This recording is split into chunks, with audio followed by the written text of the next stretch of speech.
রে, কি সুন্দর সুন্দর পাকা পাকা আম। আম দেখে তো আমার ক্ষুধা আরো বেড়ে গেল। যাই, কয়েকটা আম খেয়ে নেই, তারপর বাড়ি ফিরে যাব।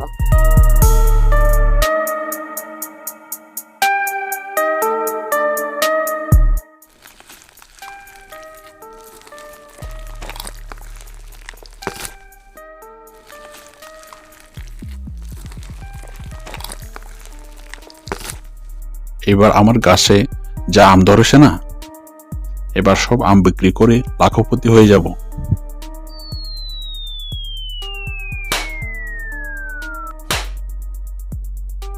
ওরে বাবারে, মাথা তো আমার ফেটে গেল রে।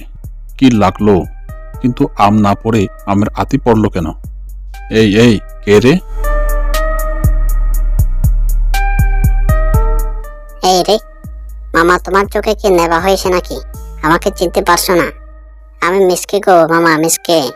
ওরে বেটা, আমার গাছের আম চুরি করে কি বুক 56 ইঞ্চি হয়ে গেল নাকি? বুক ফুলিয়ে নিজের পরিচয় দিচ্ছিস? বেটা, আমার গাছের আম চুরি করা, দেখাচ্ছি মজা।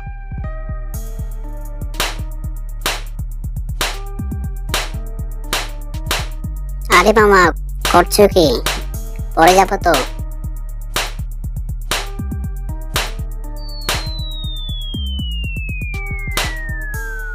গাছ থেকে পড়ে তো পিঠটা ভেঙে গেল রে। মেরে ফেলবি নাকি? বেটা, আমার গাছের আম চুরি করে আবার বড় বড় কথা, লজ্জা করে না? সে কি কথা মামা, লজ্জা করবে কেন? আম খেতে তো আমার লজ্জা লাগে না, মিষ্টি লাগে। বেটা, তোকে আজ মেরেই ফেলবো।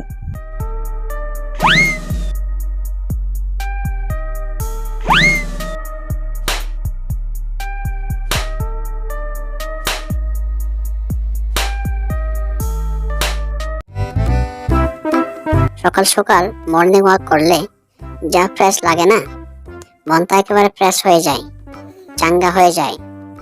আর মন চাঙ্গা থাকলে খিদেও পায়।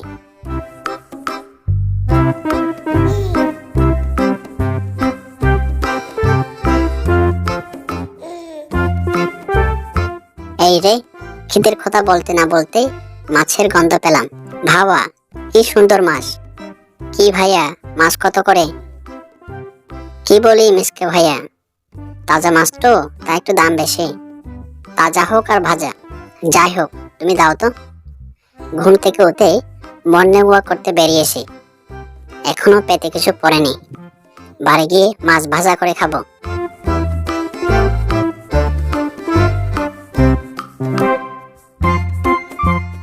মাছ তো কিনলাম, এখনই তাকে ভাজা করে খাবো।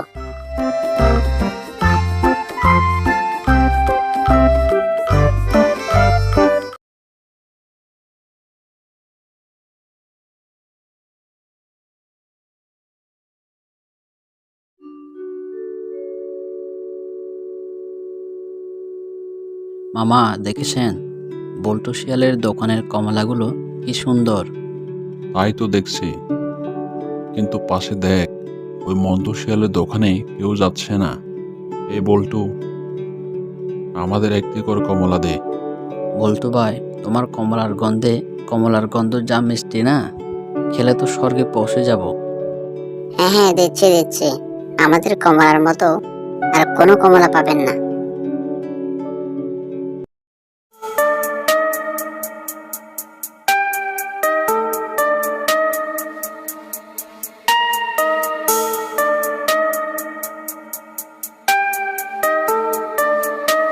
কি ব্যাপার, আজও তো কোনো খরিদ্দার এলো না? এরকম চললে আমাদের ঘর চলবে কিভাবে? আর ওদিকে বল্টু শিয়াল কমলা কি স্প্রে করে কি জানি, সবসময় দোকানে কাস্টমারে ভরা থাকে। আরে বাহ, আজকে তো অনেক আয় হয়েছে। এরকম চলতে থাকলে কয়েকদিন সবচেয়ে ধনী হয়ে যাব। এই বল্টু, তোর কমলা খেয়ে বাড়ির সবার পেট খারাপ হয়েছে, আর কয়েকদিন বাইরে বের হতে পারেনি। তুই আমার সম্মানে মাথে লাগিয়েছিস। মামা, কি বলছো? আমি কেন তোমার সম্মানে মাথে লাগাবো? তুই জানিস না, তোর কমলা খেয়ে সবার পেট খারাপ হয়েছে। আমার পরিবারেরও সবার পেট খারাপ হয়েছে। আমি কি করে বলবো কিভাবে সবার পেট খারাপ হয়েছে? আহ, কি সুন্দর আখের গন্ধ। মামা চলো, খাই, আজ থেকে আর কমলা খাবো না।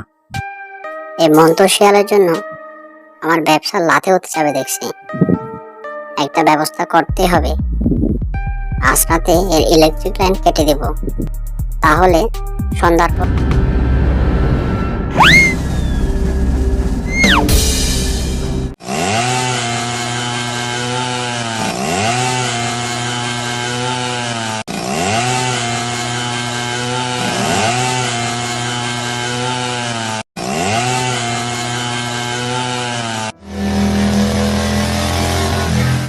বাহ বাহ, কি সুন্দর বাতাস, খুব ভালো লাগলো রে। এই প্রথমবারের মতো মনটা একেবারে শান্ত হয়ে গেল। আরো জোরে চালালে আরো ভালো লাগবে মামা। তাই নাকি? তাহলে চলো। এবার তোকে মজা দেখাচ্ছি।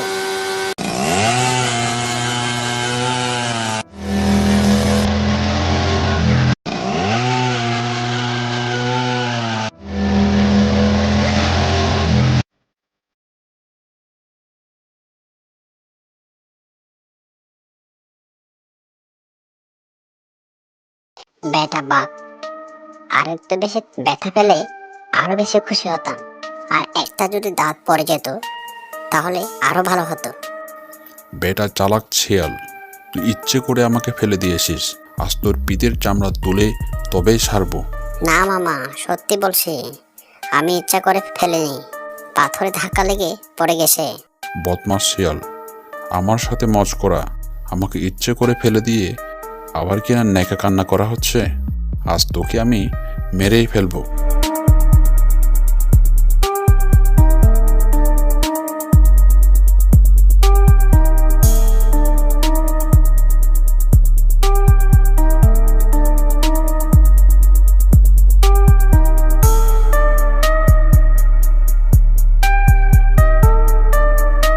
মামা, আমি কিন্তু নদীতে ঝাঁপ দিব। দে না, দে নদীতে ঝাঁপ। আমিও ঝাঁপ দেব।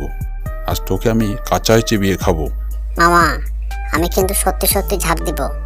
তখন কিন্তু আমাকে ধরতে পারবে না, কারণ তুমি তো সাঁতার কাটতেই পারো না। তুমি নদীতে ঝাঁপ দিলে তোমাকে কুমির খেয়ে ফেলবে।